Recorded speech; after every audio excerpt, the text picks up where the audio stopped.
Hey, good afternoon. It's January 15th, Monday, and welcome back to Everyday Talk 24/7.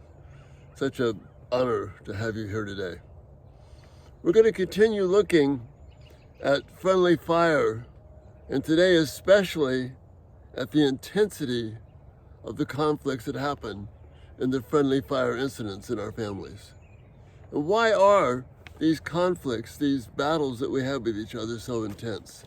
Well, I think James gives us some good insight. Remember, we're looking at James chapter 4, verses 1 through 3. And today, we're going to look at verse 2 in its entirety.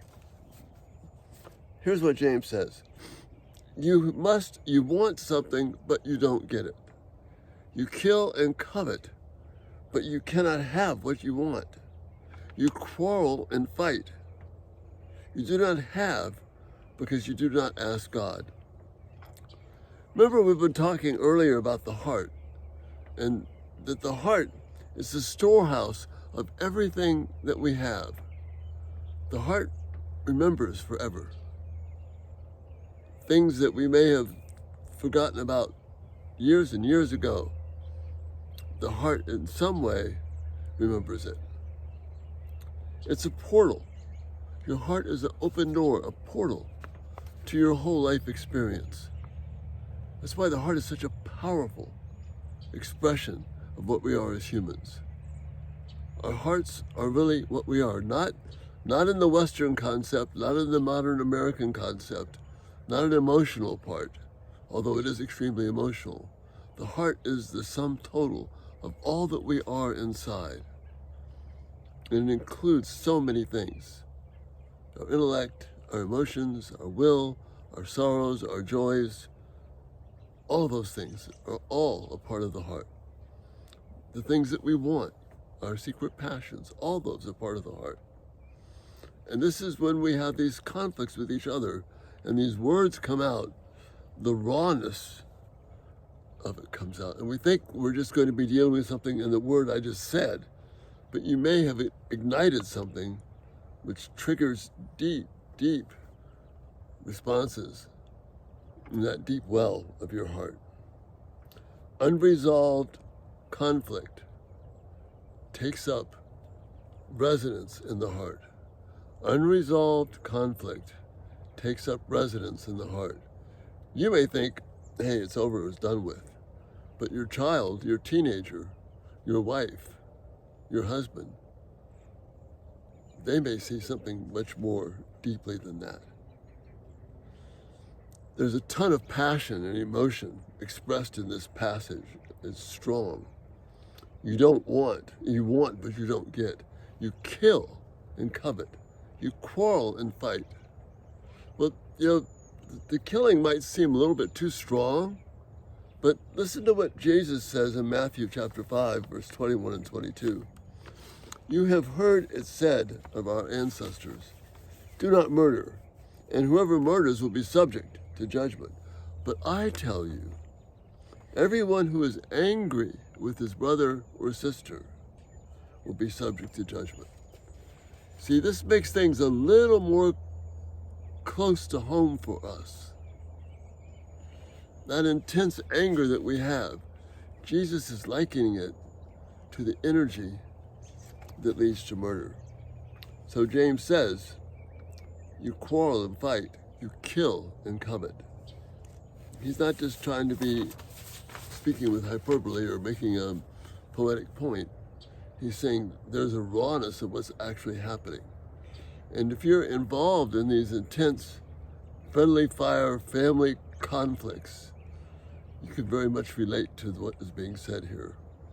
Harsh words said in anger, said in conflict, they have a deep impact to the heart, and they don't go away. So this goes a long way to help us understand the intense nature of the friendly fire explosions that happen in families. We're talking about the rawness of things that reside in the heart, and they fester in there. But James offers a solution at the end of verse 2. Here's what he says. You do not have because you do not ask God.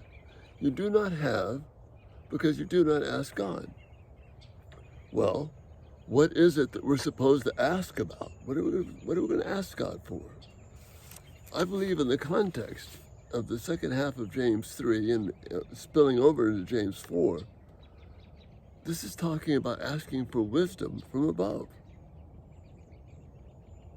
God's wisdom to use in the conflict of the friendly fire incidents of the everyday part of our lives. Listen again to what this says. I've got a playlist or two on wisdom from above, and you can look those up for some detailed explanations, but I'm just going to hit it in summary point right now. But wisdom from above is, first of all, pure. It's about focusing on God. It's peaceable, not about getting what I want, but having peace with others. It's gentle. It's not about rage and anger. It's open to reason. I want to hear what the other person has to say and not just shut them down. It's full of mercy and good fruits. It doesn't take sides. It's sincere. You see, if we ask God for the humility and the power and the courage to use wisdom from above when we're having these friendly fire conflicts in our families, so much will be resolved right there. But without putting wisdom from above in place, the intensity in friendly fire conflicts only increases and smolders deep within the heart. That's why something may go by for months and all of a sudden, boom, we're right back at it again. Because we've not resolved it with wisdom from above. So again, check out that playlist or ask me some specific questions and I can jump into it more deeply for you.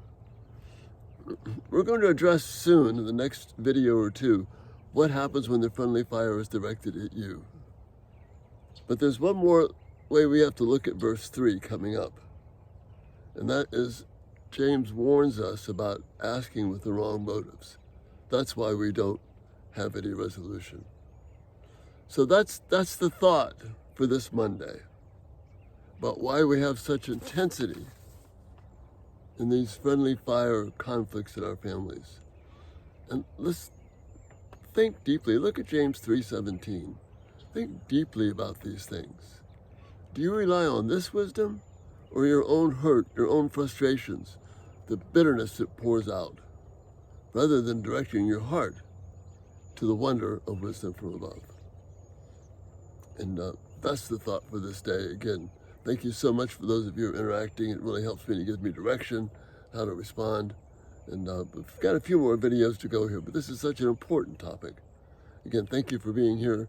And Lord willing, we'll see you tomorrow. You have a great day. Bye-bye.